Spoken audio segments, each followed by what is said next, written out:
नमस्ते प्रणाम। हम किरण शर्मा, हम मंजू शर्मा अपने चैनल पर सबके स्वागत करै छी। नमस्ते प्रणाम, सब दीदी भाजी के प्रणाम, सब यूट्यूब फैमिली के प्रणाम, जते दाई माय चाची दीदी सुनबे सबके प्रणाम करै छी। और हम दोनों देवरानी जेठानी जा रहल छी बहुत प्यारा सा बहुत सुंदर सा छठी मैया के गीत गाब अहाँ सब जरूर सुनब। और आज सबके पता है खरना दिन है, आइ खीर चढ़थिन, सूरज भगवान के खीर चढ़थिन आइ, और कहते के चावल के रोटी बनकर चढ़े छै। सब ये सब रंग के पूजा होइ छै, लेकिन हमरा सबके खीर चढ़े छै। अहाँ सबके की चढ़त कमेंट बॉक्स में जरूर बताएं। बहुत प्यारा सा गीत है, हम सब जरूर जा रहल छी, अहाँ सब जरूर सुनब, कमेंट बॉक्स में जरूर बताएं, प्यारा आशीर्वाद देवे के नहीं भूलब। स्वर्ग सयाबे छठी मैया उन्हें करे गजबे सिंगार। स्वर्ग सयाबे छठी मैया उन्हें करे गजबे सिंगार। छठी मैया या बेलाली डोलिया सूरज बाबा बनल कहर।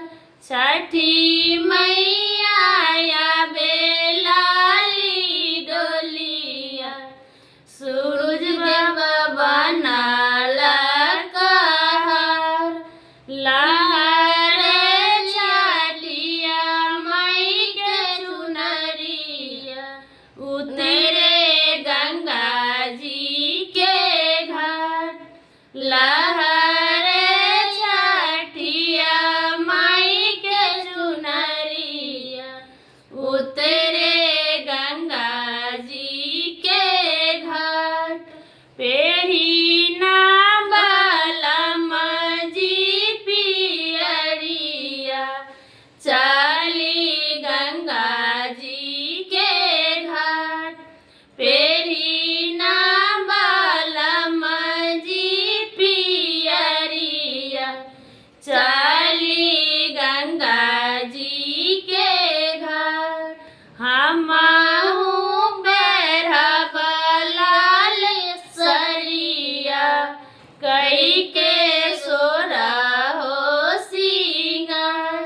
हमहू बेरहब लाल सरिया कई के सोला हो सिंगार।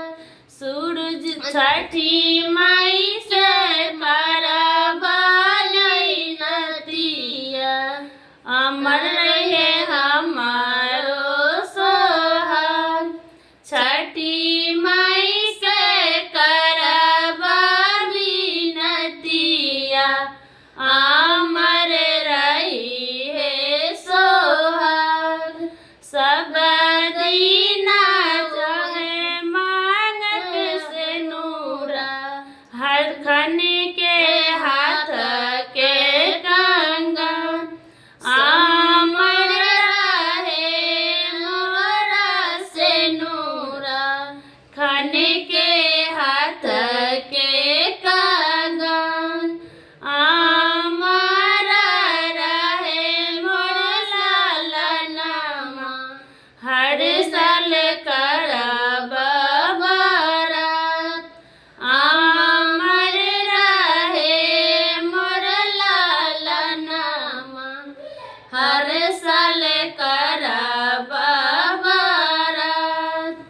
स्वर्ग सयाबे छठी मैया उन्हें करे गजबे सिंगार।